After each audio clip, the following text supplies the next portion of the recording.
All right, welcome to the newest episode of A Better Conversation, a podcast put on by A Better Dallas.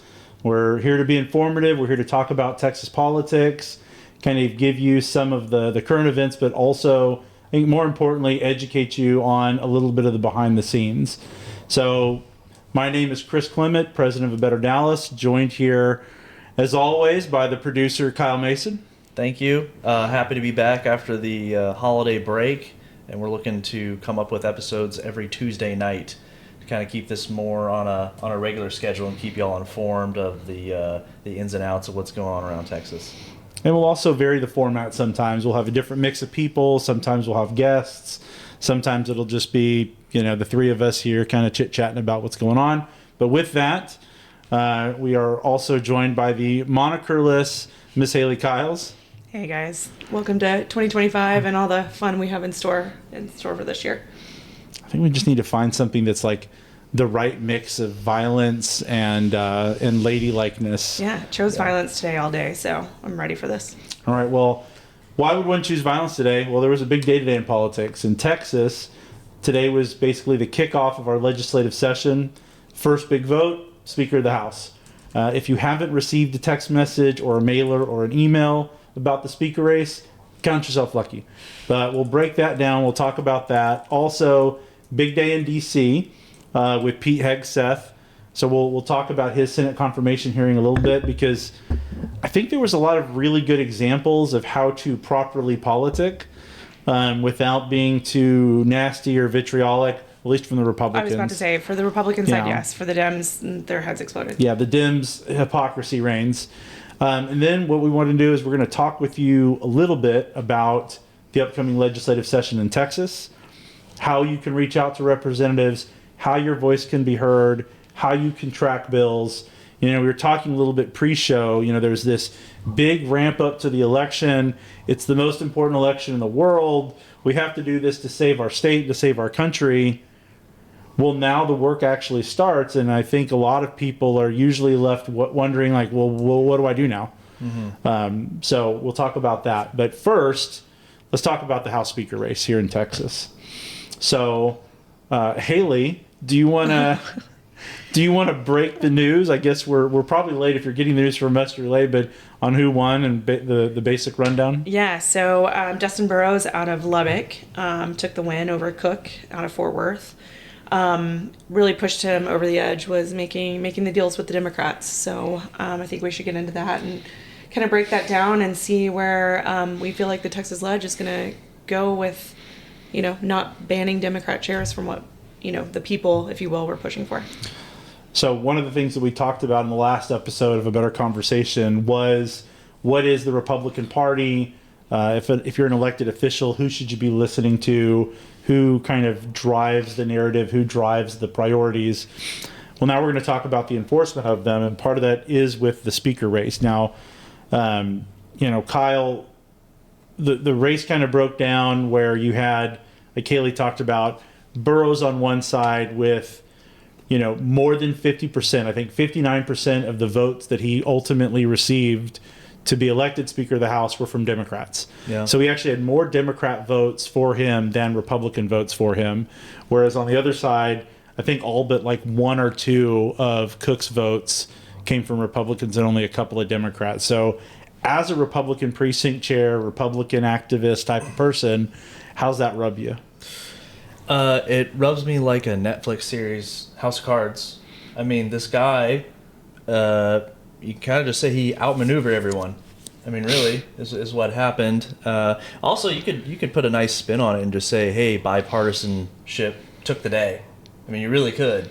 So I guess, but to your question, I'm not really thrown off by it one way or another, because only time will tell. I'm assuming that, things are probably going to be business as usual, regardless of who is really in the chair. Obviously, there is going to be a slightly different agenda, one way or another. But I don't think it's I don't think Mordor is rising. I think it's going to be just completely fine. Well, and I think that's interesting that the Mordor is rising, because if you look at a lot of the ads that were run, and there was a lot of money spent on negative mailers, on text messages, on advertisements, videos, all that sort of stuff, in favor of Cook, but really less in favor of Cook and more attacking the Republicans that would vote for Burrows. So, Haley, from your perspective, again, former precinct chair, definitely in the weeds, definitely in the know on the behind the scenes stuff. What's your feeling about the way that Burrows went about getting elected and sort of the headwinds that he faced? Well, I think Burrows really used the donors. I think that he pushed his way with certain donors that were willing to push for him. I think that they're kind of going against the Abbott supporters, if you will. Wait, Burrows? Okay. I didn't really follow this race that closely. Okay, but that's fine. I mean, that's... No, I think actually Burrows is aligning with the Democrat. I mean, that would make sense. Well, yes and no. I mean, he... So part of the big fight in all of this is... I think when Abbott came out, he stayed neutral. Right? I mean, Abbott's take was whoever got the GOP caucus nod would be who should get it. And ultimately, this was David Cook. So from that stand, I mean, you're obviously right. Abbott said whoever won the caucus vote should get it. Right. And that's when I think that Burrows kind of went behind the scenes and started working with the Democrats behind, everyone's back, if you will.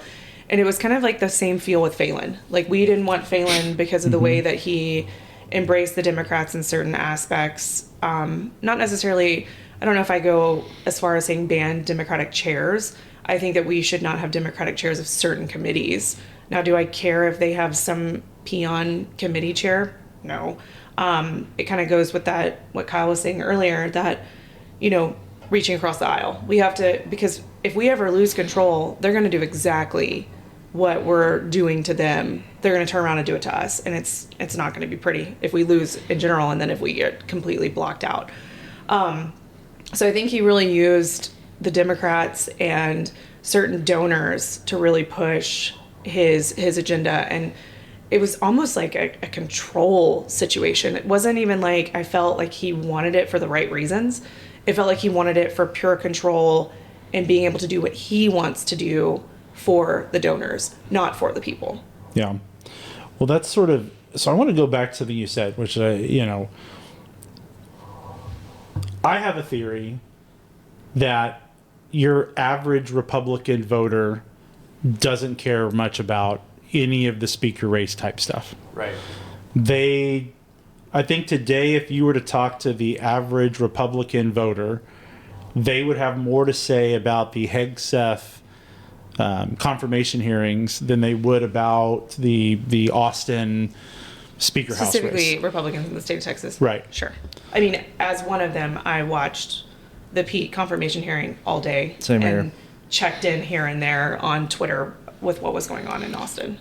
And that's, to me, honestly, in my opinion, that is more interesting than the actual how the thing turned out. Because, both of you are obviously very plugged in. Way more plugged in than your average person, way more plugged in than your average Republican voter. But when it comes down to what do we have? What's a priority that's going to be worth us focusing our time and attention on? Some of this stuff like banning Democrat chairs or who the speaker specifically is going to be and which shade of Republican are we going to have. I mean, from what both of you said, doesn't seem like that really monopolized your attention. Now, if it would have been focused on property taxes and you had one, for me specifically, if you had one candidate that was pushing one thing versus the other, then I would have been more tuned in. I would have been more involved. But like Kyle said, the bread's going to get made one way or the other. It just depends on, how we have support and if the Republicans that voted against Burrows are going to continue to vote against him because he's going to have backing of the Democrats. But at the end of the day, it doesn't matter because he'll be able to push whatever he needs to push through if he has the backings of the Dems. Right. Well, and I guess the interesting thing is going to be who Burrows ends up putting on what committees, who the actual chairs are going to be. because he came out and he talked about his priorities today, and his priorities, and I believe one of them was, I think there was one on taxes, there was one on school choice, there was one on, I want to say, water infrastructure in Texas, and then the last one, I don't remember off the top of my head. No border talk. It wasn't the border, which I wasn't surprised about because obviously Trump's in office, right? Like, I would honestly hope that the Texas legislature would not be focusing a bunch of time and money on the border, because the Trump administration is going to come in and do what the Biden administration should have done. Sure. Actually, and this is something that might be floated around. There might be a bill to this effect. There's some talk about trying to go seek reimbursement, like the Texas is a state seeking reimbursement from Washington for what we had to do with the border. Sure. So, Kyle, Haley was talking a little bit about, if it had to do with property taxes, right? If the speaker race was about something like that, it would have had our attention more. What are some of the things that would have grabbed you?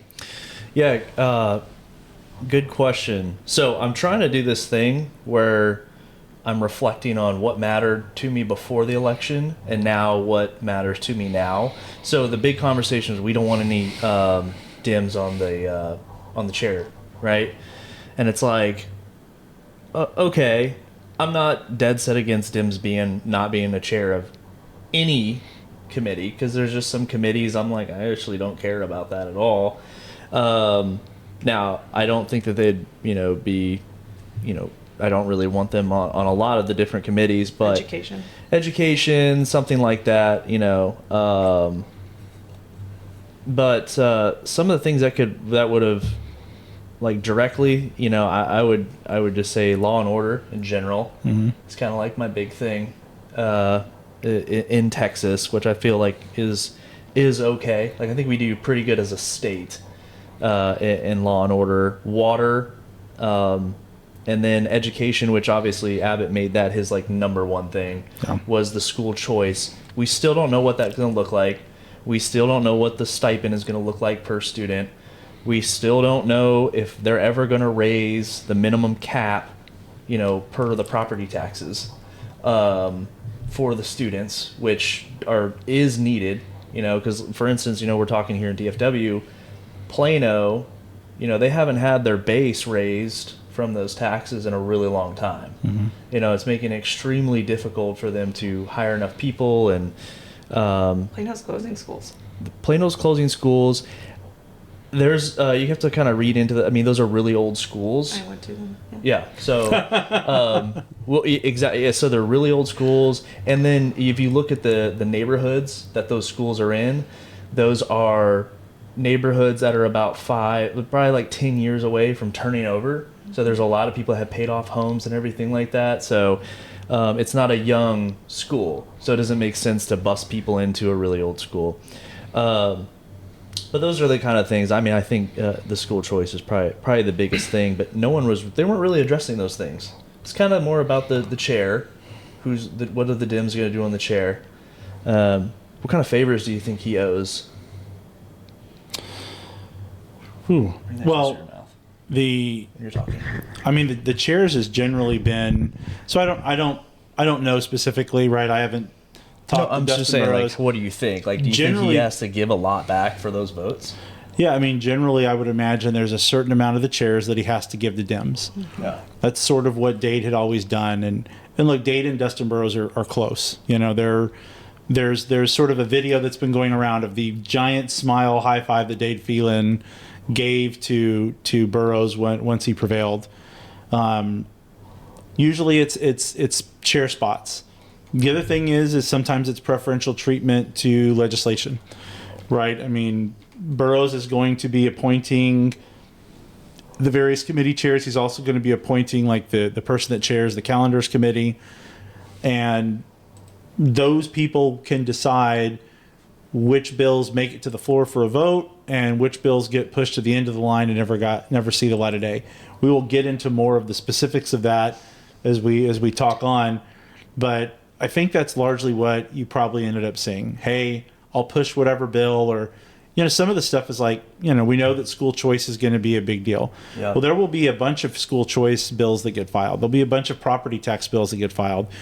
Whose bill is Burrows, or who are they going to pick? Whose bill gets to take the lead? Who gets the credit for the authoring whatever bill? Those are some of like the legislative favors that can be exchanged for a vote in a purely hypothetical sense, because certainly nobody was violating the law and making promises in order to receive votes. But just in a purely hypothetical sense, those are the sort of things that could motivate somebody. Just real quick to talk about his legislative priorities, including the school voucher, bail reform, and banning ownership of Texas land to foreign adversaries. Yeah. Was some of the things that he mentioned. Was that Cook or was that Burrows? Burrows. Chris, can you elaborate of like what it means for the bail reform? Like what? So Why do we care, and why should we care? well, some of it's like the issues about cashless bail, where people are getting released and things along those lines Okay. when they're not actually posting bail, making bail. Because I mean, there was a big social justice push that the current bail system, where if you came in with money, they'd let you out of jail, but if you didn't have money, you had to sit in jail, was discriminatory, and there was a big push to sort of limit the money part of bail. Crime kept happening. A lot of Sure. recidivism for people that should have stayed in jail because they couldn't post bail. So there's a push to reform that system again. But I think that, the list you bring up all sound like fairly conservative points. I think that goes back to the point you made earlier, Kyle, where, and Haley, you seconded, where, the bread's still going to get made. Mm-hmm. It's just, what kind of flavor is it going to be? Is it going to be whatever, rosemary as like a Democrat bread, Gluten free. gluten free, Wow. yeah, Wow. yeah, gluten free, A nice sourdough. yeah, exactly. What would be the most Republican bread? Just probably the most Asiago milk toast, boring jalapeno thing that you cheese. could think of. Yeah, You can't even eat cheese. What do you mean? No, I can eat cheese. Oh, you can eat cheese? Okay. Oh, cheese. That's Chris McCadden. Oh, that's true. That's true. I wonder if he could have an Asiago cheese bread, if that would be too much.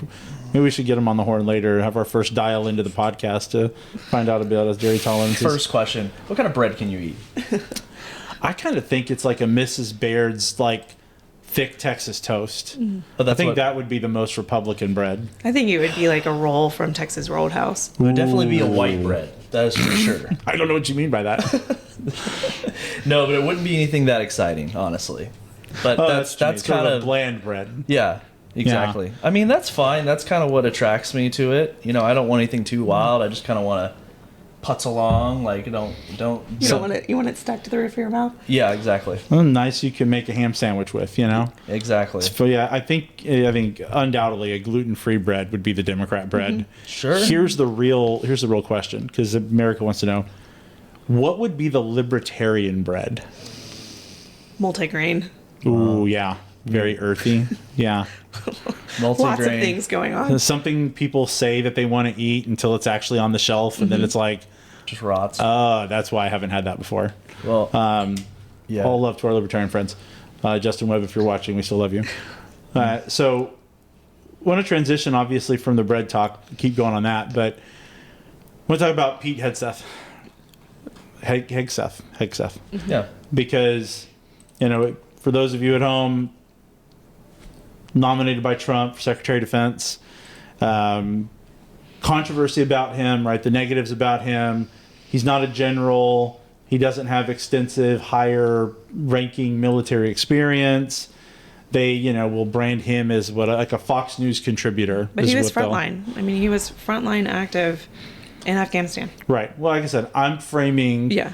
Because this is the whole reason that the hearings would have been interesting today. I think the hearings were more attacking him on his qualifications, because he's only been over, I think, some businesses that were 100 to 150 people, some organizations, and some financing questions about audits that they didn't receive or didn't think that were done properly, and then mostly about his personal life. Yeah.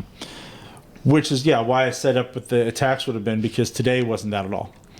Right. It was, I think you had sent me earlier a highlight what was it, Mark Wayne Mullen from Oklahoma? Oh, yes. The senator from Oklahoma. Fantastic. Like, Oklahoma should be very proud of him. Okay, why should they be proud of him? So we had one senator, a Democratic Senator Kane, who went after Pete for, apparently cheating on his wife a few months after she had given birth to one of their children. Again, I don't really vote for people or hope people do a good job based on what they do outside of their work. But, he didn't confirm or deny that he did that. So that's between him and God. And he was very, very vocal about his belief in Jesus.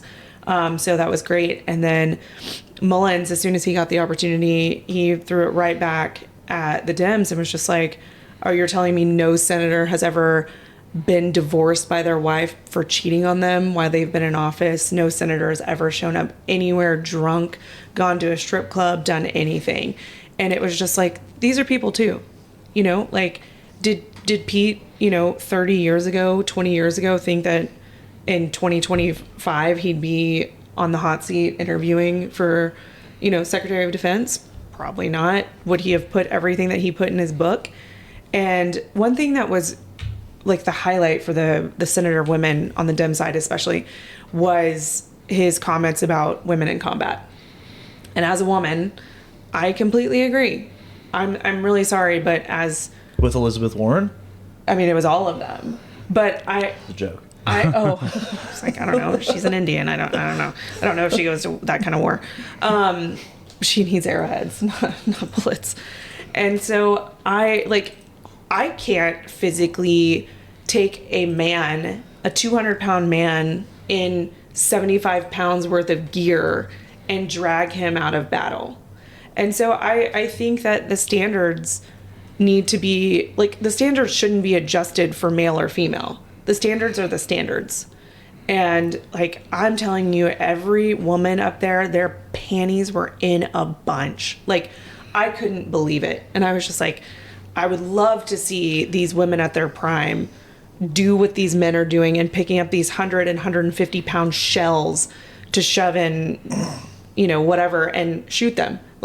Fine, cool.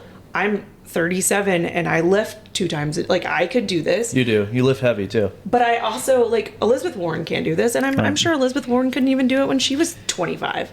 Yeah. So the thing, Josh Hawley tried to... So Pete was very, you could tell, Pete was very by the book, very well rehearsed. Good for him. Stuck to the script, as you should. Well, right? he's media trained. He's been on TV. He is a TV guy. Very good. So Josh Hawley tried to throw him a bunch of bones, ask him some questions. But, the biggest thing that he was trying to differentiate was when he says women in combat, any unit could end up in combat. I'm in the Navy, but my job has nothing to do with combat. You can end up in a combat zone. Your ship can end up in a combat zone, right? That's not what the core of his argument is about. When he says in combat, he means someone in the 75th Ranger Battalion, someone in Special Forces, someone that's a Navy SEAL. That's what people that their MO, their MOS or their rate, that is their job. They are a warrior in the sense of they are studying war, and that's what they do, right? I don't think he made a good case for that during the day, but really that's the core of his argument. And with all the with all the podcasts and everything, I mean, that's essentially the gist of it. And I don't think that most people disagree with it. And man, he should have fought back when they said, oh well, the standards haven't changed. The standards are, and we have plenty of stories of, people getting passed through different Rangers schools and different training operations and things like that when everyone knows hey, you didn't actually meet the standard for this training, but everyone's afraid to fail. And is that male or female? Usually it's in this conversation it's female, but look, I've been it where it's hey, this dude's dad, give him a second chance, give him a third chance. I'm all for second chance. That's fine. But yeah, no, I've seen it for men too, but that's not a physical act. That might have been a behavior issue, or that might have been hey, he failed this this one underwater something or other. But So Haley, what were I kind of contextually can understand, but like what specifically were the controversial comments that Pete had made, and like when did he make them? He had written in his book, and I think his book was published like last year, and it was a pretty aggressive. Can you look up the title or the chapter?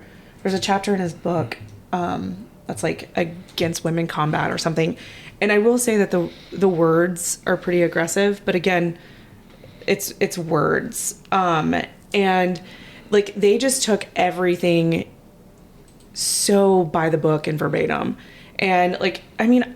As a woman, and I'm going to get canceled because the last time I was on this podcast, I talked about how we shouldn't be able to vote. So here I am talking about how we shouldn't be in combat zones. I'm sorry, but we're the baby makers. We're the way that this nation stays a nation. And I don't want us sending our women into these type of war zones. And like, no, sorry, but let's go gender roles. That's y'all's job. Well, it's sort of interesting because I've heard Jordan Peterson talk about this in a sense where if you look at every woman, there's a lot of guys that we could go to North Park Mall tonight and I would take you in combat over them 10 times out of 10. But when we're talking about putting together a war fighting force, that's not the pool that we're looking at. And so one of the things that Jordan Peterson talked about is like, yes, in the overall population of men and women, there's a lot of overlap on aggression and all that sort of thing. But when you look at the most aggressive, it's men by a mile at the tippy top. Sure. And so we're talking about like Army Rangers and airborne and tank crews and all that sort of stuff. Submariners. Those are the people that we want to have in there. Yeah, and I mean, if you think about the Navy SEALs and underwater divers and what they're doing and how long they're on missions sometimes and where they are. And first of all, you think about they're still men. Like, I don't necessarily want to be over there, even if I'm with my own kind. And no, you don't. No, exactly. That's the most confusing thing about all this is I don't know why. Like, if I was a woman, I don't want to be like in a submarine with whatever 100 dudes or whatever. Yeah, I'm the only I've woman. That's not a situation I submarine. never want to be in. Ever. Right, and I've been in a submarine. Like, there is going nowhere. Right. And like, just imagining like being, with these special forces, if you will, stuck over somewhere in Afghanistan or somewhere over there, and like you're with your own, but we've seen our own eat each other. And then what if something happens and then you're kidnapped by ISIS or the Taliban? Like, you're gonna be like, absolutely not. Like, no. This is from his book released last year. Thanks for demonetizing our podcast with the R word. I know now we're have to go get jobs again. Yeah. Okay. Not yet. Dads take risks. Mom put on training wheels on our bikes. We need moms, but not in the military, especially not in combat units. So those are, that's kind of the gist of the book, or some, at least that chapter. He was explaining, what he needs. So, kind of what his stance on women in the military is.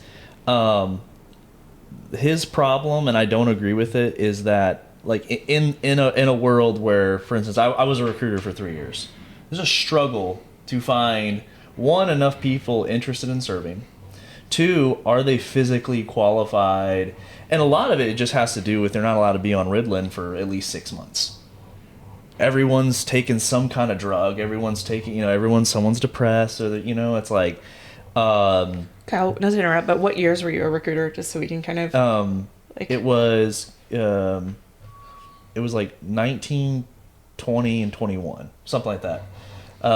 So not too long ago. Right. I was just trying to gauge of like, that's when I feel like during COVID and stuff, that's when morale was, it's like even lower than what it is now. It took a huge dive. And look, we're in DFW, so we did really well compared to the rest of that we usually lead, other than like the areas around San Diego and Virginia, which you're going to get a lot of like, my parents have served, or like they saw the SEALs out there, or they see all the ships and stuff like that. But so it's a part of their life. But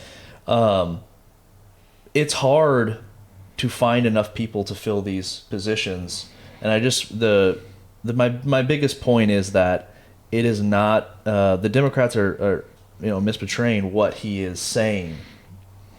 in general about, hey, if you took all the women out of the military, one, I think it's a bad move, because I do feel like having women around does, like, for instance, it motivates stinky to take showers.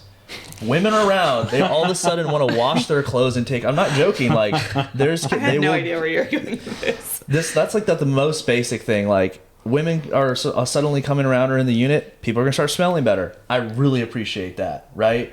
And they have a huge role to play. But his biggest thing, and I don't know if it was characterized well enough, is that he's mostly talking about combat effective lethal forces. You know, like your A team that you would call in. He's not talking about all the women serving in the Navy that are, name the job. So, I'm trying to put this in my number brain, right? So what percentage of the military, not special forces, just strictly all military is women? 18. It's like 18%. Something like that. So what percentage of those 18 are special forces? Like not 0.01%? 0.0001 or something like that. Yeah, I think it was like Demi Moore, and that might have been it. I think she was the last one, right? And Tammy. Demi. So like, I feel like we're, if you start digging down into the numbers, you're arguing over three people. Yeah, Right. it like is. one girl that's a fighter jet, like badass, like let's go. But like, I mean, did she have any issues? Well, it's about the stand. It's just another front on the culture war. That's what it is. It's another front on the culture war, and then as you start to let these standards slip, they slip faster and faster. Right? I feel like if you let it go a little bit, this really came to a head, I think mostly when I first saw it, I think it was like in 2014 or 15 or something. I was in Japan, and that these big articles about this girl going through Ranger training. I remember that. I don't think she was trying to go to 75th, but like anyone in the Army can go to Ranger school and wear the Ranger tab, if I understand that correctly, in the Navy. So if that's wrong, too bad. Put it in the comments. But anyways, the guy that one of the E7s or 8s in that training facility had put out this email report or something that, hey, look, this girl didn't pass. She didn't meet the standards of the school, which I understand is pretty damn hard. A lot of hiking, a lot of rucking, the kind of the things that they were talking about. It's like 22 miles. It's a lot. I mean, I don't know if my punk ass could do that, but it's a lot, and she just simply didn't make it. It wasn't like, oh, we just don't want a woman here. It's like, hey, no, all these people in this class had to go through that suck, and then you didn't do it, and now we're going to give that out. And I think that really sits, that keeps people up at night, like in those communities. Mm-hmm. In those communities, it's like if you don't earn it, you don't deserve it. And so now it's, I guess it'd be the same, like, hey, you worked your ass off in school, but somehow all of a sudden this guy's got the same credentials as you. Right. Same deal. There's only been one woman that's completed BUDS. I don't know that. I'm assuming it's like it's not more than a couple. It's one. I just Googled it. Okay. So I don't keep up with this because I don't care about it too much because we just go back. If you just keep the standard, the Navy, the military has made a lot of good changes. Some like older folks be like, oh, people are getting well, I feel like some of the things were completely unnecessary, and I feel like it's good that we've changed it, but some of the things are not for the better, and that's kind of what Pete Hegseth, that's why he's been so popular, especially with the right. He goes after the DEI inside the non-combat units, support units and such, about how everyone is walking on eggshells about calling people the correct pronouns.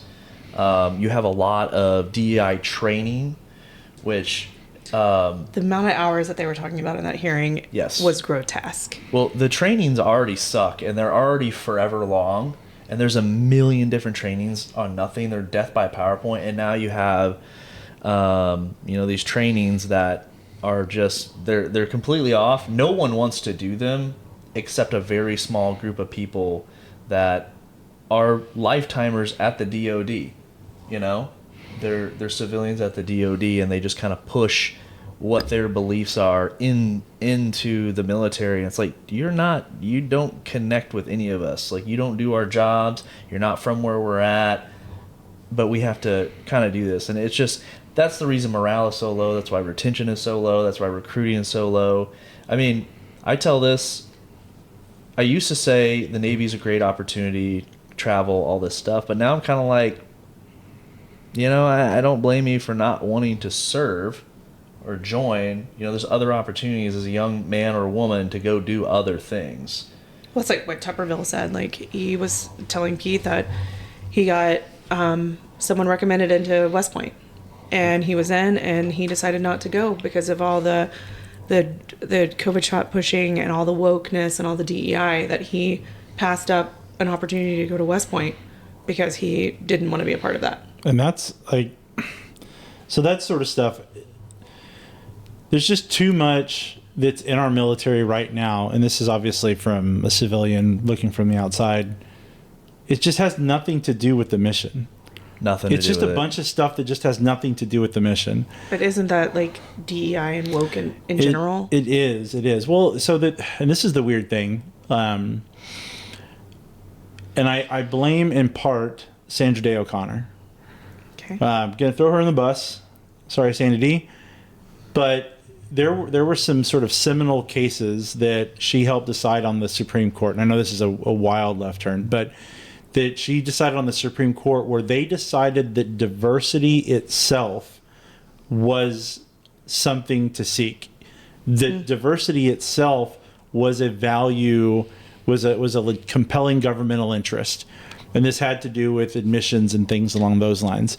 And the problem that I think we all now recognize from that is just like demographic diversity in and of itself isn't really of any benefit. What benefits is having a diversity of viewpoints, right? It's a matter of like, yeah, it doesn't matter if you have like every race represented at the table if each one of those people grew up in West Plano driving a Lexus. Right. You don't really have much of a diversity of viewpoint there. It's all sort of like, yeah, okay, different shades of the same person. But what really values, the real value of having diversity, if you will, is that you have people that have different perspectives, different skill sets, different ways of looking at things. And so with DEI, and I think this is bled into everything, just the fact that we have diversity in demographic category you want to choose is a win on and of its own, and that's just not the case. And so my question, going back to sort of military standards, because this, as it related to Hegseth, is how do you separate, and this is sort of like a recruiting question, how do you separate like the need for certain admittance standards for somebody that's going to be in combat versus somebody that's going to be a pencil pusher? It kind of happens by themselves. Okay. So most people will walk in, like for instance, when I walked into the recruiter, I knew I'd never wanted to be a Navy SEAL. Like, I was like, that doesn't look like fun to me at all. Someone's going to try to kill me? Nah, man. Like, I'm all set. So I said, hey, what are my choices? Right. And then, of course, you're kind of prodded a little bit based off of your aptitude test, which is something that, Hegseth has said, hey, what are you going to be good at? So, and then they have incentives as well. They'll put out incentives. Hey, diver, if you go and try to, meet these standards, the workout and stuff like that, you go through the training, you're going to get a nice bonus. It's like, okay, cool. Like $40,000 when you're 17 years old is like, holy shit, dude. That's wild. But for a while, some of the senators today were talking about, there are no quotas. That's not true. In fact, when I was a recruiter, we had quotas and we would get like a Friday off if we got X amount of female recruits, right? Or really what I can remember is female recruits. I don't ever remember like Black or Hispanic or anything like that. Now there was for a while bilingual, which is their way of being like Hispanic mostly, and then of course, but I see this as a mission essential. Like if you found someone that spoke Arabic or something like that. Like that was like, hey, you got a 4-day weekend. Like, good job, buddy. Like that was a big one. But we got the Joint Chiefs of Staff on the record, talking about how they believed, essentially pushed from the White House, about I don't believe the Joint Chiefs of Staff actually buy into any of this, but everyone's looking for that next star. Everyone's looking, and as soon as you kind of get past, from what I understand, kind of like O6, to go up to like in the Navy, you're a captain. So now you're looking for a star. You're looking for your strike group. You're looking to operate something a little bit larger, maybe a training command or something like that. You have to politic at that point. And so, you got McMillan talking about he wants to learn about white rage. And it's like, well, bro, you just found it in your ranks by saying that. There was a lot of white rage about it, and it's just like... Go talk to the SEALs. Yeah, exactly. Like, it's just, the whole thing was just... but it sorts itself out. To answer your question, it sorts itself out. Most people know what they want to do. And then if they think that they want to do something, very quickly they find out that, how many people signed up to be a Navy SEAL. I think I signed up in the 3 years. I think I signed over 100 people on a SEAL contract. And I got like 2 that made it through the training. One of them was from where you were today, actually. Oh, yeah? Good old country boy, yeah. I'm trying to remember the little city that he was in. But anyways, yeah, it's tough. But they find out very quickly, like, oh, this is not for me, right? And so, but the Navy is going to push, or any branch is going to push them to the highest use. So if they come in there and they're, like, really smart, but you want to, you want to do something that doesn't, like, they're like, no, we're going to put you on... intel or deciphering or something like that. Oh, I thought Kyle was about to tell us who the dummies were in the Navy. I was trying to avoid that. Where are we going? I was trying to avoid that, and that is actually one thing that I don't like about the ASVAB test and everything like that. I can't tell you how many young men and women I had to turn away. They didn't do good at the ASVAB. By the way, some of these people had bachelor's degrees. That doesn't mean anything. Well, that doesn't surprise me at all. This was like up in Denton. They had bachelor's degree. They come in. It doesn't surprise me at all. They would score like a 15 or something. I was like, holy shit. You need to go ask for a refund. That is wild. What can you, I think I took it in high school, but what's the... Minimum is 32. Oh. And at that point, you have like 10 jobs or something. They switch it. But anyways, my point What's being is... I think what she was asking is, what's the scale? Like, what's high-low of the ASVAB? High is 99. The highest you can get is 99. Okay. So, like, a 15 is just like, you wrote your name right or something. Like, I don't know what you were... Or maybe you didn't write your name right. Hard R. It's bad. Hard. Yeah, you put too many R's in your name. So... Taking that to Hegseth's confirmation hearing today, when they were talking to him, when they were trying to grill him on women in the military, was there any discussion over something practical like that, where it's like, well, yeah, there's all these different standards, there's all these different jobs that can be done. I'm for all this stuff. I just don't want to miss the tip of the spear. Or how did More he or handle less. that? I feel like he kind of placated them a little bit with like talking about reviewing everything, because they were just hammering him on the combat stuff and not, are you logistics? Are you the person, like I have a friend in that I work with that she was in the Navy and she was on a ballistic ship, and I might be saying all these things wrong, but she was one of the ones that called in the locations and they fired from there. So like, to me, that's cool shit, but I don't want to be where that missile's going, like, and that's where all of our special forces are.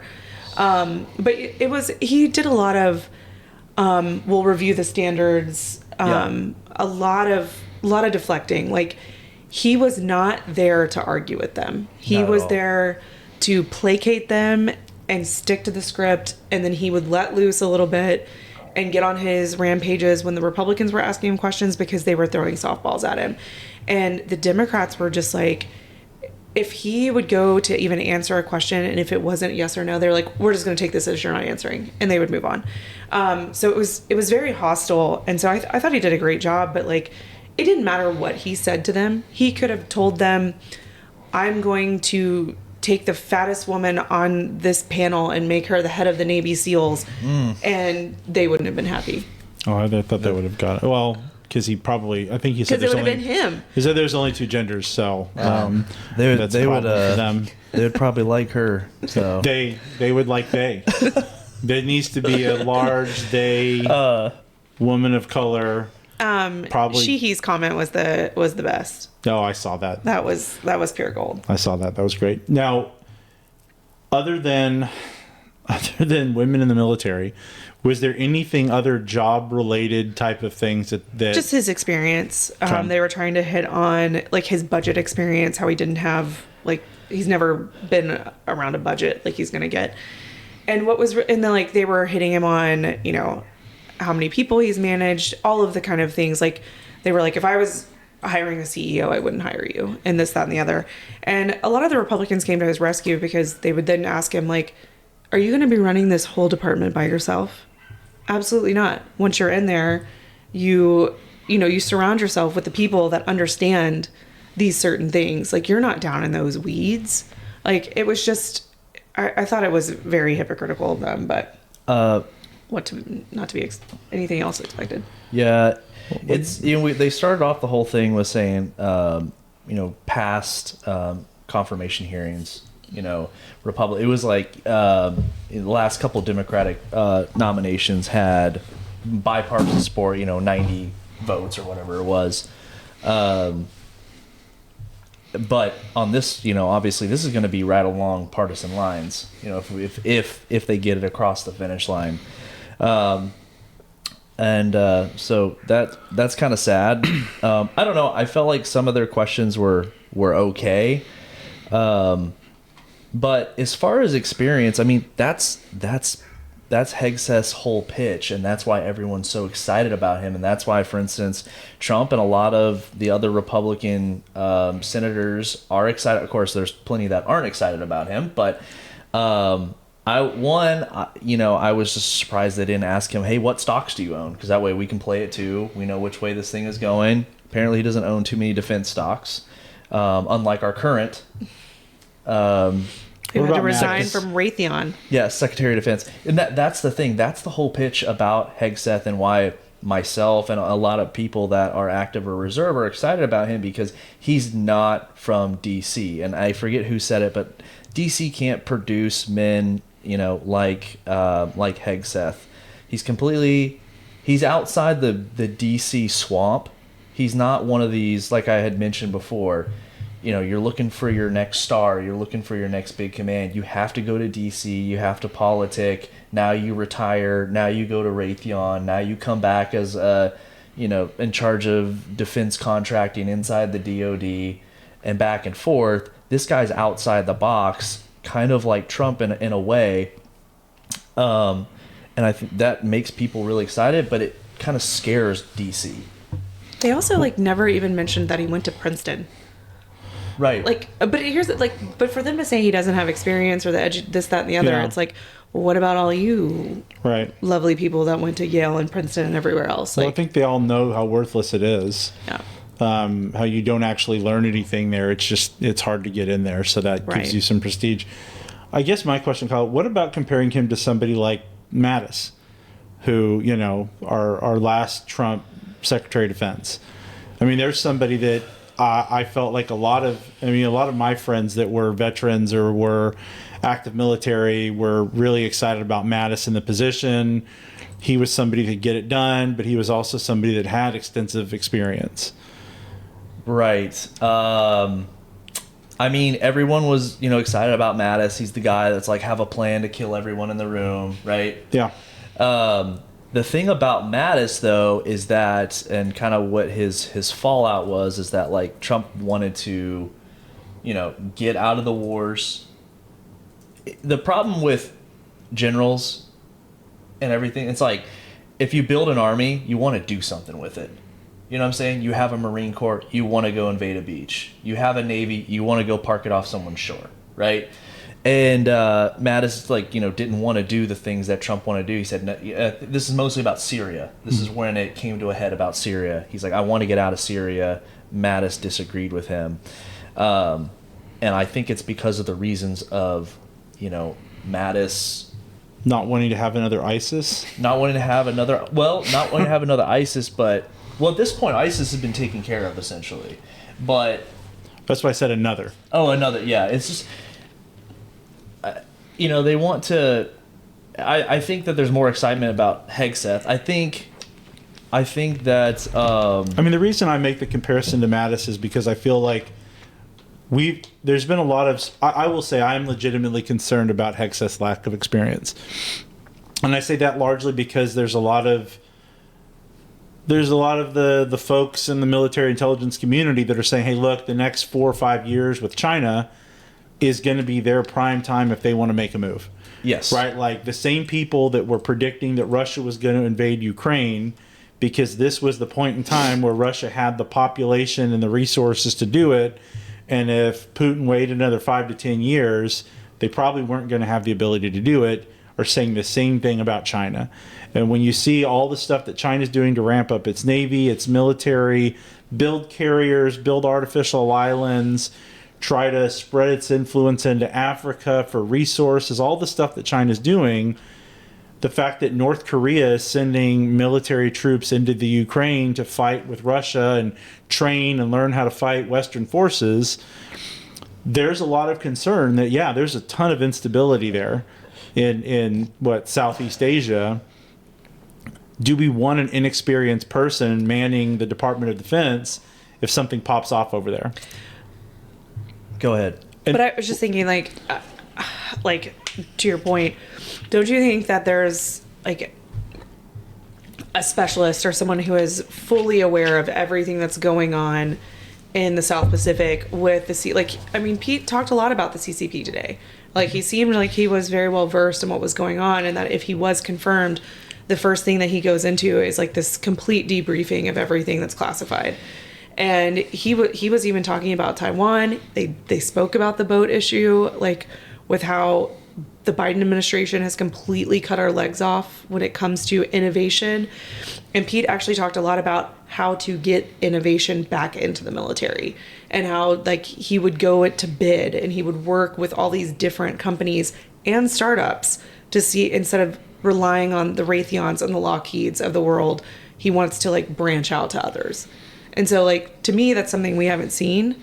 Sure. And I just feel like that's something that, you have all this intelligence that he hasn't been privy to, right? When it comes to what you can't see behind a classified wall. And you just have to give him the opportunity to learn and figure out his strategy. So, but that's the thing. To me, that's the concern, right? Yeah. I'll relate it to the Dallas Cowboys. When Jerry Jones hired Jason Garrett, Jason Garrett was an up-and-coming, bright offensive coordinator, offensive mind. Sure. Maybe one day he could have developed into a Super Bowl winning coach, but he was hired to coach a Super Bowl contending team during their Super Bowl window and asked to learn on the job. My thing is we keep comparing Pete Hegseth to the stuff that we don't like. We keep comparing him to like these straw man characters. Is there really not somebody that's more qualified, that's more experienced? They're like, okay, maybe Pete Hegseth is an undersecretary in charge of procurement, so he can go put all of those great business plans into place. This is my heartburn on it. Is I hear what y'all are saying. I love all those qualities that you guys are given. Him not being a DC guy, him not being a star chaser, him having a business mind to bring into it. I just worry that he's being compared not to the true opportunity cost of a more experienced version of himself, or somebody that he could come in and implement those things under. I don't believe that the changes that need to happen in the DoD are going to happen with anyone else on that slate that has anything to do with DC. So does that mean we just wipe out all of our generals? There's no generals or anybody like that we have in the military right now that could step into that position like Mattis did? Well, Mattis, and by the way, for your first question, Lloyd Austin and Mattis have a very impressive record. That's why I was kind of reading over here, going over Lloyd Austin, West Point, et cetera, et cetera. But there are plenty of people that are on paper qualified. However, to be Secretary of Defense, you also need the other side of the coin. So there's a lot of great generals, a lot of great commanders, and admirals and whatnot, but they don't have the other side of the coin, which is kind of what Pete Hegseth brings to the table, which is his publicity, his getting in front of Congress, getting the support from senators. There's a kind of. But does he have that? I mean, you just said that he's going to be confirmed with like a record few number of senators. Well, any Republican getting confirmed ever is going to have right down the middle, but then when Democrats want votes, we just give it to them. What about I think that anyone that Trump nominates this go around, there's going to be so many nominations that are going to go down party lines this go around. It's going to be the closest that I think we've ever seen in any of these confirmation hearings. And I think it's because of last go around, Trump was still toting lines, if you will, and playing it safe and taking, he was being advised on a lot of these picks. Mm-hmm. And I think this go around, this is Trump's middle finger. He's like, I'm doing what I want to do. I'm picking who I want to pick.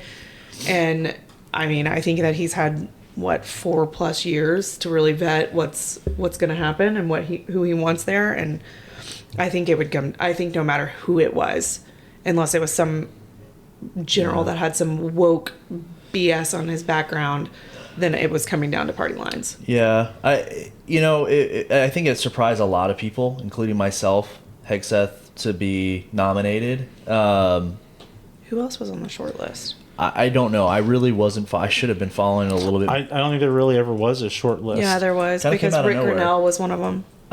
But who? Yeah. Keep talking. I am very optimistic, and I think that's the biggest thing right now, is that the optimism of what could be when he gets in. He will have to lean on, the Joint Chiefs of Staff, his staff. He'll have to put together a really good team. Kind of like the Speaker of the House thing, though. The bread is going to be made. It's going to get made no matter what. I think that but having somebody I don't think that having someone that's a 4-star general that has all the wickets, they were in charge of sitcom, they were in charge of this, they were in charge of that. I just think that they're so beaten to death by what you should be doing and the special interests and everything like that, that we really wouldn't get any change. Even if they got rid of DEI, even if they got rid of I just don't think that we have the dynamic change that we really do need in the military. So other than DEI, what dynamic change do we need? Well, one, we need to raise morale. People that are in the military that stick around are, they're either over 10 years, so they're like, oh, fuck, I'm halfway, I might as well stay, right? There's a lot of that. Recruiting is at the absolute lowest. Nobody wants to support their kids joining the military to say, yeah, go in there. There's obviously the American people look at our leadership and say, actually don't feel so good about that. The withdrawal in Afghanistan, as was mentioned today, there has been no accountability. There never really seems to be any accountability, and this was a problem when I'm junior enlisted. It seemed like if we did anything wrong, it was just like, hey, thumbs out on the table, we got a hammer, just immediately destroyed. However, if you're part of the good old boy club, or if you happen to be an XO in Japan, you get caught drinking and driving. And it's like, well, hey, what happens, and then nothing. So that seems to, that just brings morale down in general. Right. So what changes could the Secretary of Defense make to bring? You're saying that you're excited about Pete because he's going to make changes. What are those changes you're excited for Pete to make? Bringing pride back to military service. I don't think that there is a lot of pride in military service, in or out, or there's less, especially over the years as we've become this hacky sack of all kinds of weird, different fights between Republican and Democrat. What does he think about Pete that would instill that pride that you wouldn't have from somebody like Mattis? Well, we did have pride from Mattis. Mattis brought that. Mattis brought, enter a room and have a plan to kill everyone. That gets people hard. Like, people like that shit, right? They're like, yes, that's what we want. That's the kind of like masculinity that we want in a general. Like, we're the military.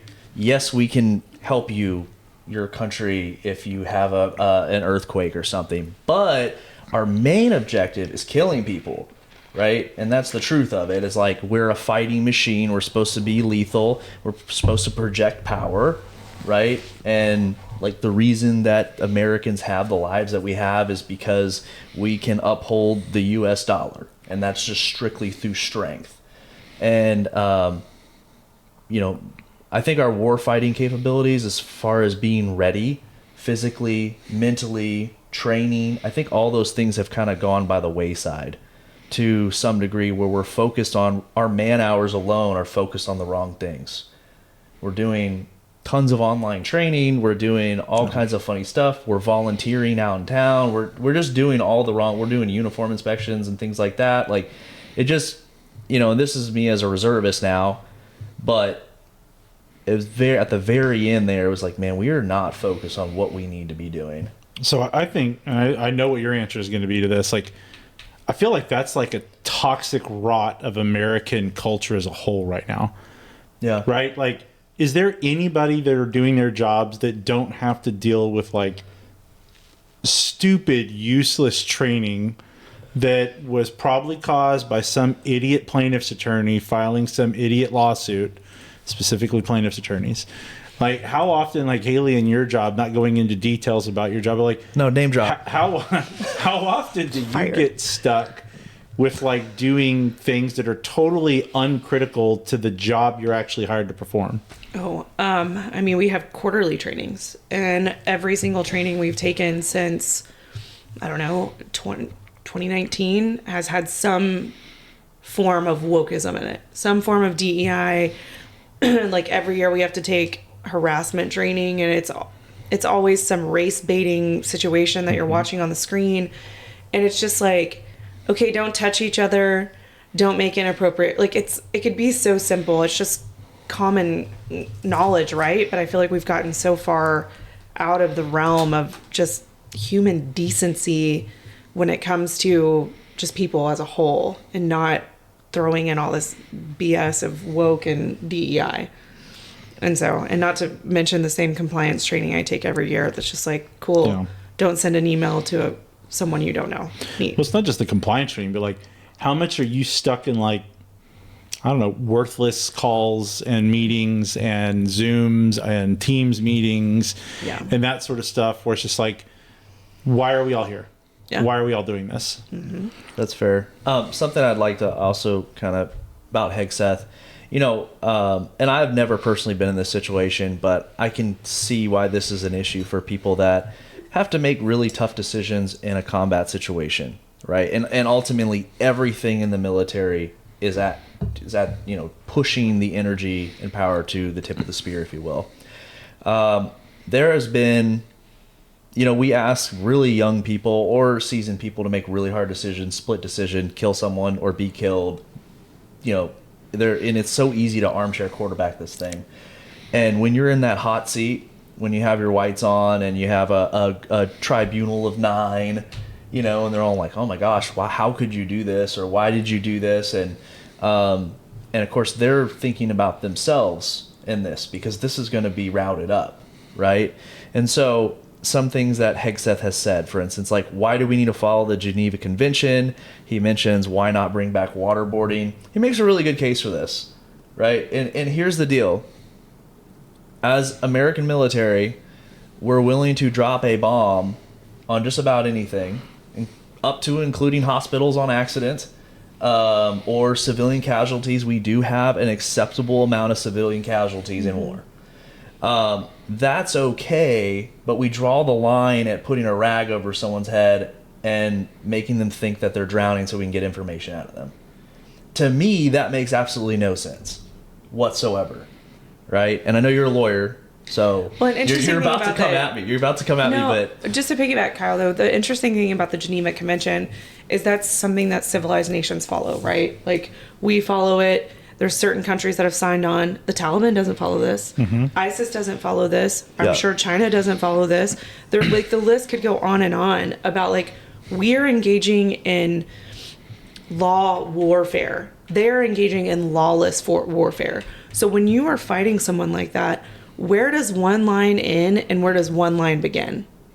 Well, in 2013, I wrote a paper for my law of armed conflict class in law school on asymmetrical warfare, where I sort of detail.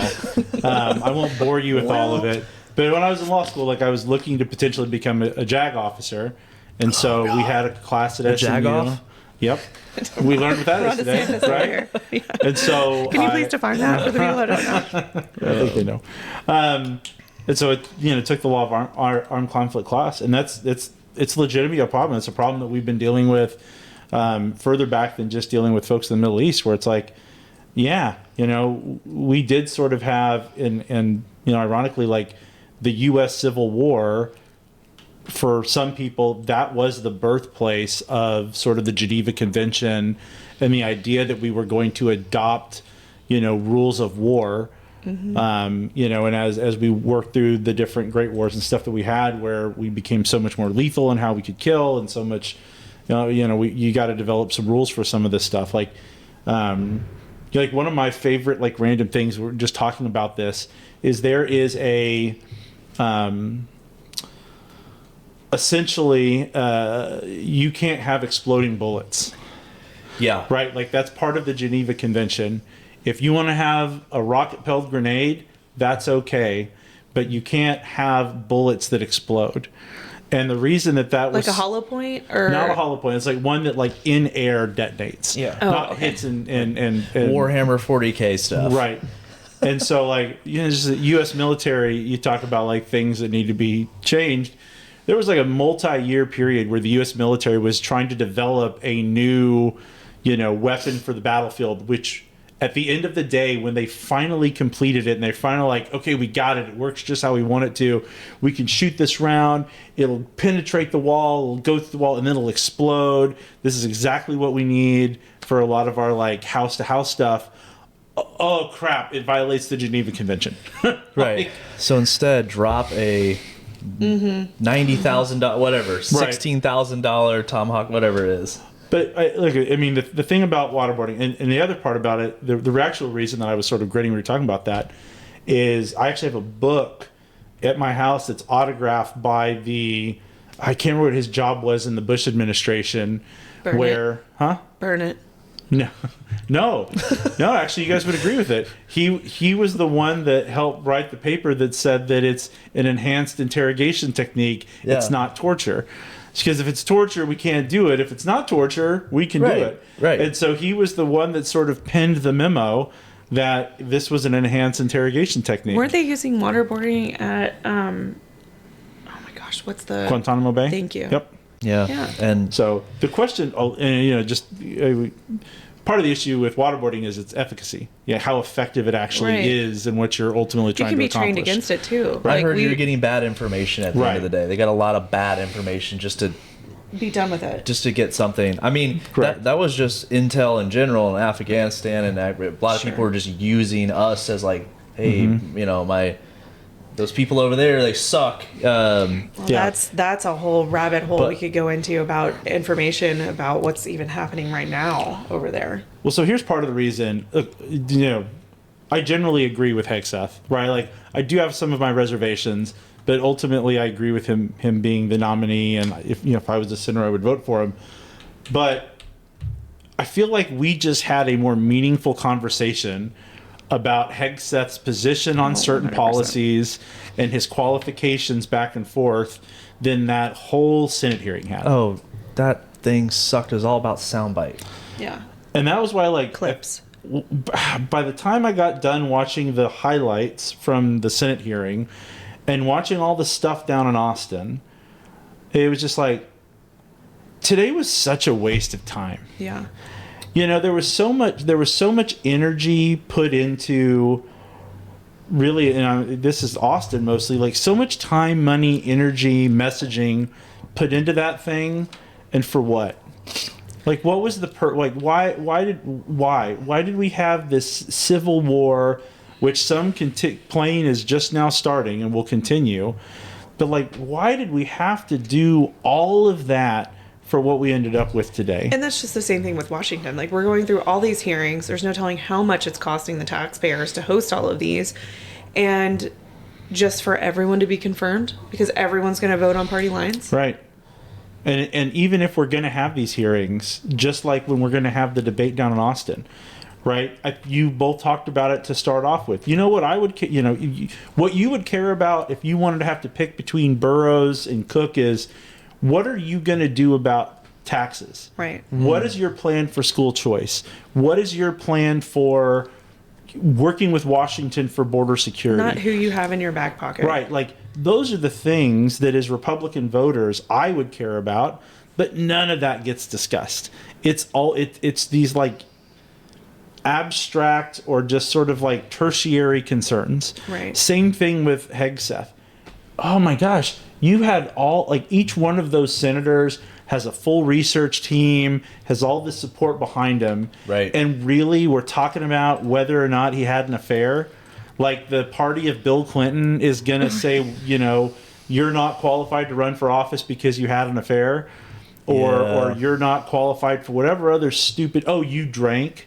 You had a drinking problem or whatever it was with him. Like, it's just such a waste. It should have been an in-depth conversation about things like this.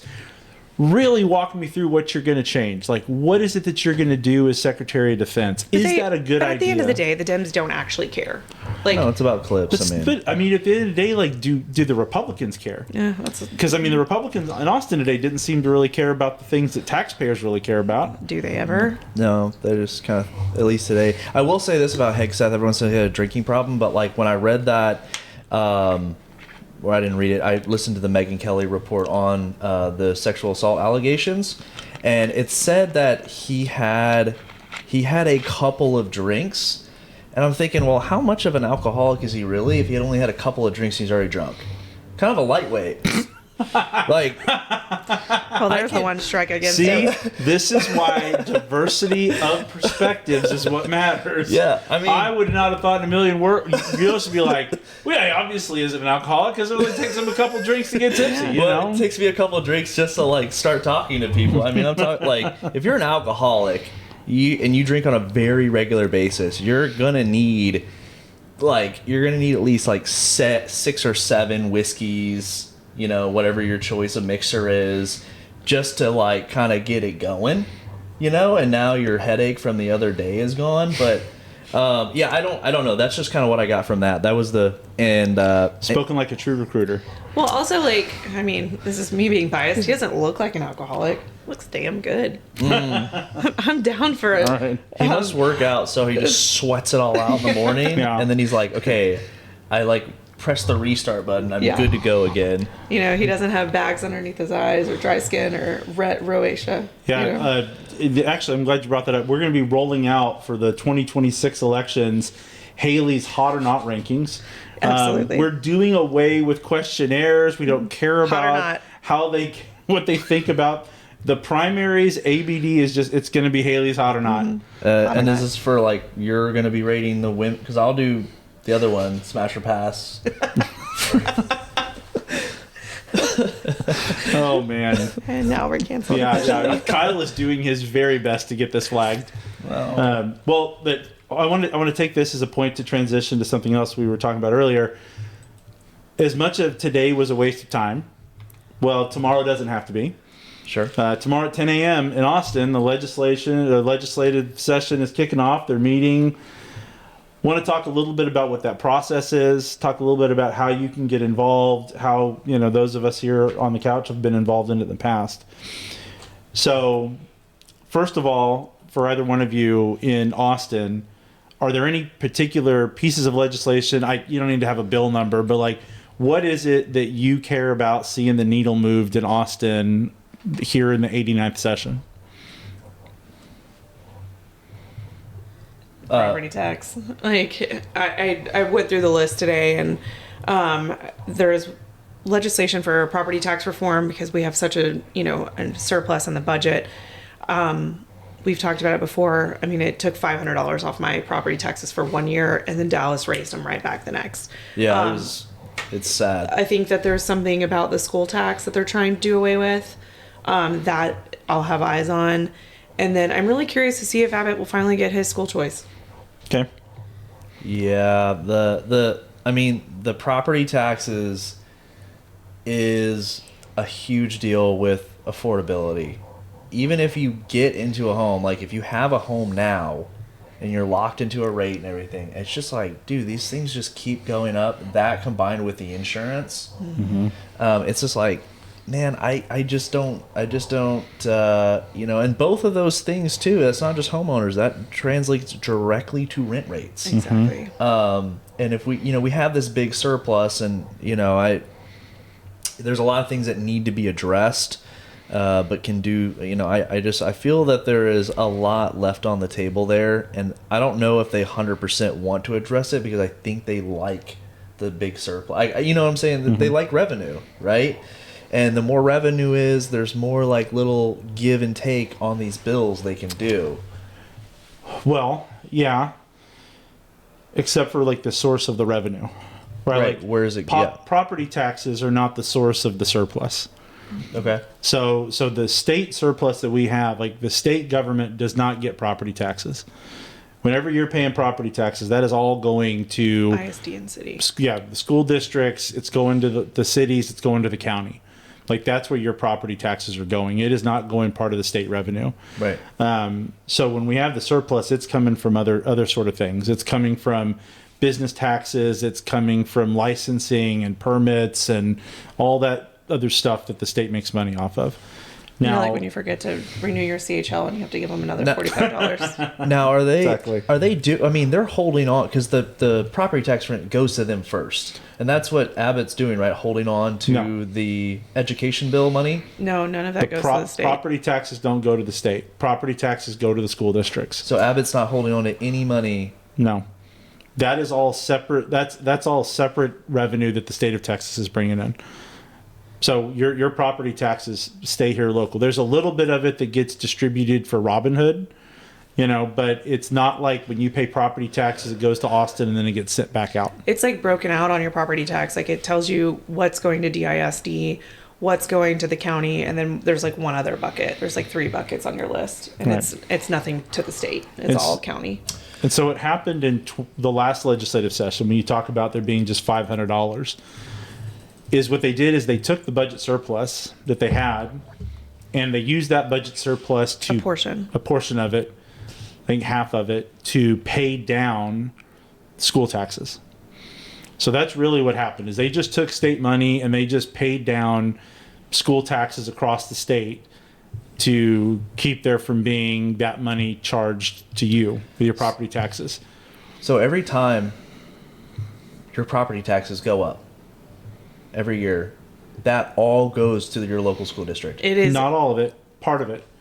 When your taxes go up, it is because either your rate got increased or because your appraisals got increased. And it's the appraisal. And that is what's going on at the county level, right? The county handles the appraisals. Right. And then whatever districts you live in set what your rates are going to be. So like for example, I live in Dallas. He lives in Dallas. This is Richardson, right? Yes. So the city of Richardson is going to set your rate that the city needs for the city budget. And then you're going to have the county has what it needs as part of its budget. And if you're a part of any sort of like utility district, sure, public improvement district, any of those other districts, they're going to have their assessments that they tack on as well. And all of that is what your property taxes are, including what the school district is another district. You have your school district taxes, or if you have bonds that get taken out, all of that is what makes up your tax bill. So I don't know. I got to go back and reread these articles about Plano ISD specifically. Plano has a large tax revenue base. Obviously, every year it gets bigger and bigger.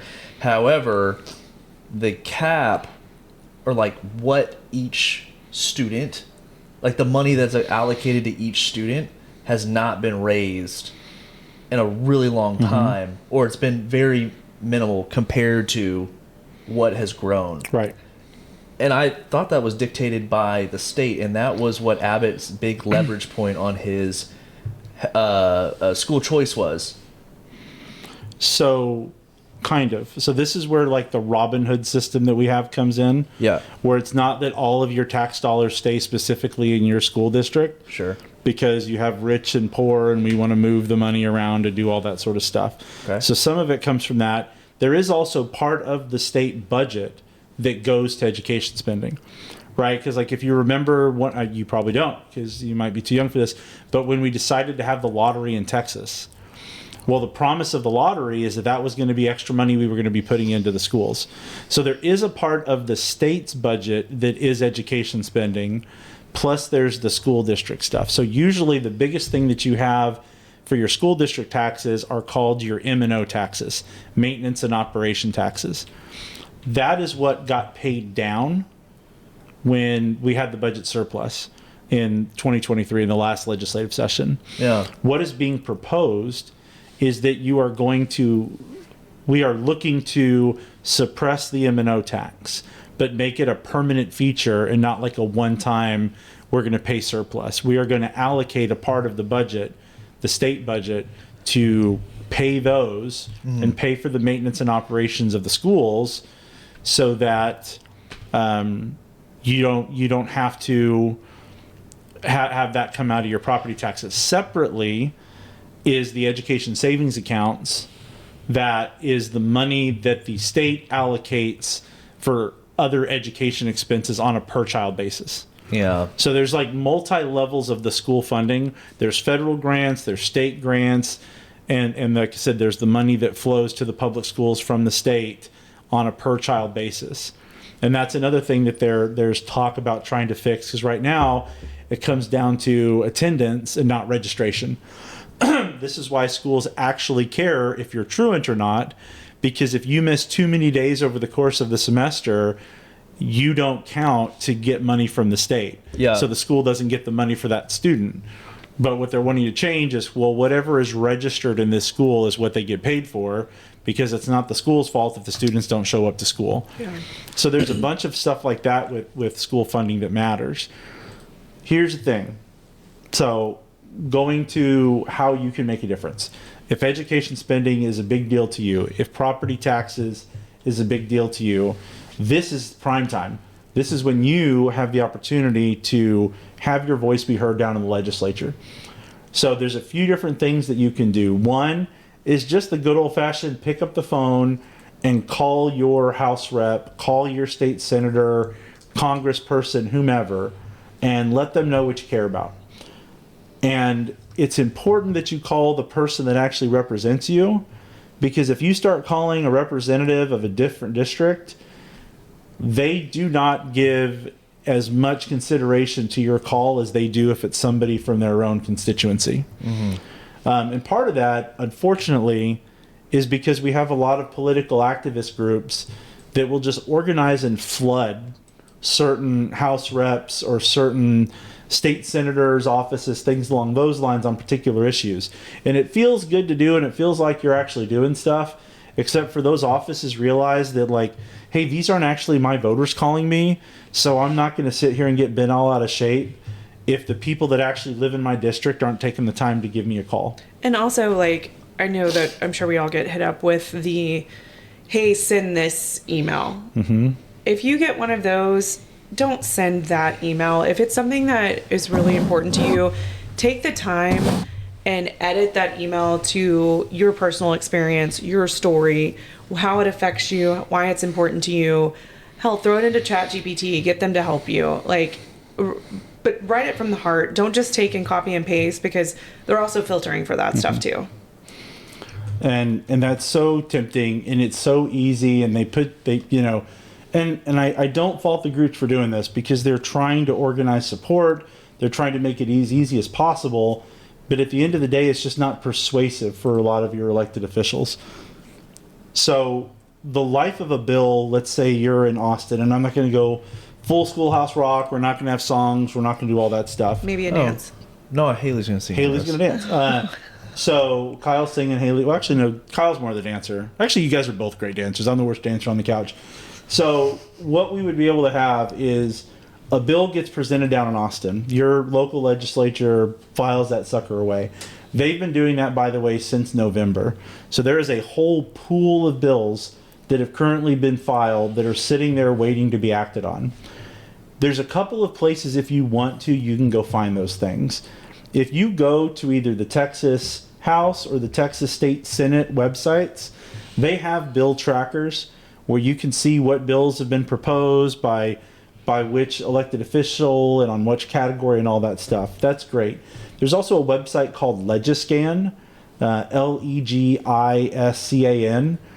and it will let you can actually set up your own account on there, and you can pull up like categories of bills or bills filed by a particular individual, and you can follow them. You can like mark them as a bill that you're interested in and follow it through the process. So like step one, it gets filed, then it gets assigned to committee. So once it gets assigned to committee, it has to be considered and voted on by that committee. And then if it's passed out of that committee, then it goes to the calendaring committee. And if it goes to the calendaring committee, then it gets set on the agenda, the calendar somewhere when the House meets in general session, right? There's general sessions that they meet where all the reps come together, but then there are committees that they meet off on the sides. Bill goes to the general session, it's put on the calendar, they vote on it there. If it passes the Texas House, then obviously there has to be a bill that goes through the state Senate. This is a really good way if you want to see whether a bill has any chance of actually succeeding. If you see a bill filed in the House, but there's not a similar bill filed in the Senate, that's probably going nowhere, because it just takes so much time for it to pass through both committees of both and all that stuff. If there's a bill that is being seriously pushed down in Austin, it'll be filed in the House and the Senate, and it'll work its way through. So when you're following this bill, either through the website or Legiscan or however you want to do it, where it is in the process should guide who you reach out to. So if it's in a committee and your representative isn't in that committee, it doesn't really do any good to contact your representative. No. You need to contact the chairman of that committee, members of that committee, and pressure them to have that bill be considered and be heard. Because if they don't put it up in the committee, then it just dies in committee and it goes nowhere. So this is your time. Get on the website, either the House, the State Senate, Legiscan. Find the bills that matter for you. Find a property tax one. Find school choice. Find what it is that matters to you the most, and follow those bills and be active. Another cool. Oh, go ahead. I was just going to say, and also in that process, you have the opportunity to testify. That's what I was actually going to ask you about. So yeah, so during that process, if there's something that, like, they're always looking for people that will testify that are either very passionate about something, have personal experience in whatever the issue might be. And there's also, just a shameless plug, there's a foundation called the Texas Public Policy Foundation. And if you're nervous about testifying or you have any questions, you can contact them, and they will literally get on a phone call with you. They will get on a WebEx, Zoom, whatever, and they will help you. They will prep you. They will train you on how to do this, and they will get you ready to go in front of either the Senate or the House and give your testimony. Same front, also shameless plug, A Better Dallas will be doing a training with the Dallas GOP on January 25th at 10 a.m. at the headquarters, where we will also be going over that specifically. How do you advocate for a bill? How do you testify? How do you meet with your representative? When you talk about testifying, where do people testify? Where do they? Yeah. Down in Austin. Right. Is there, I've never done it. You've never so done right. I can't speak on personal experience. I've just been In one of the chambers. I mean, in one of the front of the committees. Right. Well, I guess the point of it is like you're there at one of the committees. It's not like you're sitting there. It's not like Mr. Smith goes to Washington, right? You're not sitting there in front of the whole House having to talk about it. Some of them you do. for the Some of the hearings are in Bigger front of the one, like, yes, the bigger ones. the Some of the TV hearings worthy ones, it's like, are you're in front of the entire house. but most of them aren't. Most of them are like, yeah, the committee's there, and it's just like them with their staffers behind them, and they could be listening to you, they could not be. Yeah, and 9 times out of 10, it's literally a testimony. It's not questioned. When it's in front of the entire one, depending on, if you've gone through practice with the people that are pushing it and they think you're good, then there is a possibility of you getting questions from both sides. Okay, that was what I was. Okay, so that's sort of my confusion. So my understanding is like if you're in front of everybody, it's not just like you put your name in the hat and you're up there. You're being offered by the people supporting the bill. Most of the when it comes to the biggest ones, when they're in front of everybody and like the votes going down like that day or the next day, then yes, you're in front of everyone. You can ask questions. They can ask questions on both sides. And I will tell you, like going through these trainings and being a part of TPPF, they have a lot of people that like the Dems will line up out the door to testify. We don't. We have jobs. We have things that we like, other things we have to do and whatnot. But if there is something that you're truly passionate about, I do think that it's worth, you can do all the training, all the communication from Dallas, from wherever you are, but having your butt in Austin and standing up and having those conversations in front of them is really like, I've seen one where they've showed an example where they couldn't even get through how many people showed up to speak for the Dems. The Republicans had 4. Yeah. And yeah. And that's going to be at the committee meetings, right? I mean, as far as if you want to go talk at a committee meeting, you sign up, you go down to Austin, you sign up, you get to speak. But if it's in front of the entire House or in front of the entire state Senate, that's when you've got to be called in to do that sort of thing. Is that accurate? Okay. As our TPPF representative, I figured you would know. Kyle, Haley talked about it. Have you ever pushed for a bill? Have you ever gone down to testify, done anything like that?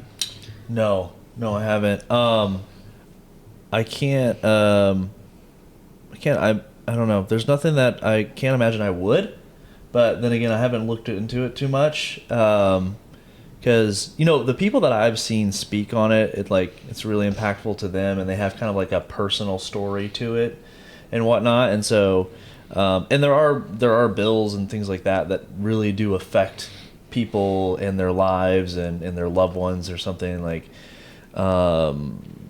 Back to education, there was something going on with education that it was like a federal grant or something, and the state they were canceling it. The state needed to pick it up. It was like for special needs or something, like a family member went down there and testified. But I'd like to.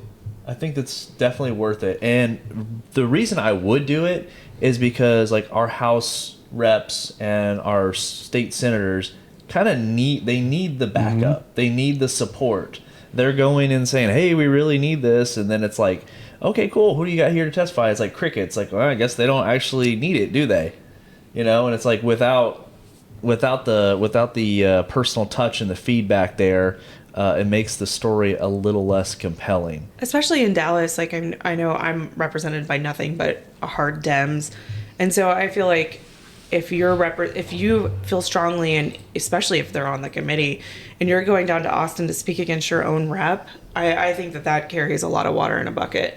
I'd love to stand up and tell Mr. Jones like where he could go, but I don't even know if he's on a committee I care about. Well, you also have it, even if it's not, in Dallas County, we just have Morgan and Angie, and they've both put some bills on and pushed some bills that have been good, that had needed support. I mean, Angie, yeah. Angie and Morgan. And so it's one of those things. It's like, if there is something that your rep or a rep in your county is doing, or even if there's just a bill that you're passionate about, go say your piece. Go take a day trip down to Austin, sign up to speak at the committee, get it recorded and send it to your raging Dem, representative. Let them know that you cared so much about this that you went down to Austin, and give them a piece of your mind. Well, and it's also a matter of like inspire somebody, right? I mean, it's a cool thing to be able to say, I went down and testified before a committee in Austin, and you don't know who in your friends, your family, your immediate circle, you might inspire them to open up their voice because you went down, you put yourself on the line, you went and testified. So important. We have these elections. It's always the biggest deal in the world. Well, all that passion you had in November should not have dwindled. Now you can direct that passion towards specifically what you want to see these people do. Like we talked about in the last podcast, and you hear everybody throwing around, oh, what's the mandate of the voters? Mm-hmm. Oh, what is it that we were elected to do? Well, you want to show what the mandate of the voters are, go down there and push for a particular piece of legislation. Send off your email, send off your letter, make your phone call. That's how you tell them what the actual mandate of the voter is. It might not be the nonsense that gets headlines or gets people tweeting and retweeting or Xing or what is it called? What's the verb of X? Is it? It's still tweeting. Is it still tweeting? I know it's definitely not tweeting. Repost. We gotta put that out. Yeah, we'll figure that out. But the point being is like now's when you can take all of that energy and actually do something with it other than hopes and prayers that somebody, wins a race and might ultimately do what you want them to do. Post on X is what everyone says. But yeah, it sucks on that. But yeah, if there's something that and this is kind of the moment too where, like you said, all the things that get headlines almost are never addressed in the actual legislator, like we're actually talking about bills and stuff. So there is something that you are passionate about. If you put enough pressure on it, it actually might happen because there's just like less people that are actually making noise. So you could make a lot of noise. So, and we've seen Democrats do that very well, make a lot of noise, get a little bit of change. So, yeah. We do it too, just in the wrong connotation half the time. Right, yeah. Well, it is. I mean, it's the squeaky wheel that gets the grease. There's always going to be stuff that a legislature is going to do to start the session because those are the favors they owe to the people that got them elected. And that's kind of what, like, the start of the session we'll kind of see. We'll see what the deals were made. We'll see what handshakes were under the table. But then there's also the legislation gets passed because they know they got to do stuff for the folks back at home. Right. They know they have to do something. There has to be some red meat that they put on the table for the people back in their district. And the people that call and let them know what they want to have happen and what they want to do. And if you're smart about it, right? If you know that there's a bill that's in the Senate, you know that it's going and sitting in this committee, and you're intelligently pushing the right pressure point, that's when you have an effect. Sure. If you just call your representative and rage at them, use as an example, because we've definitely seen this as part of the pack.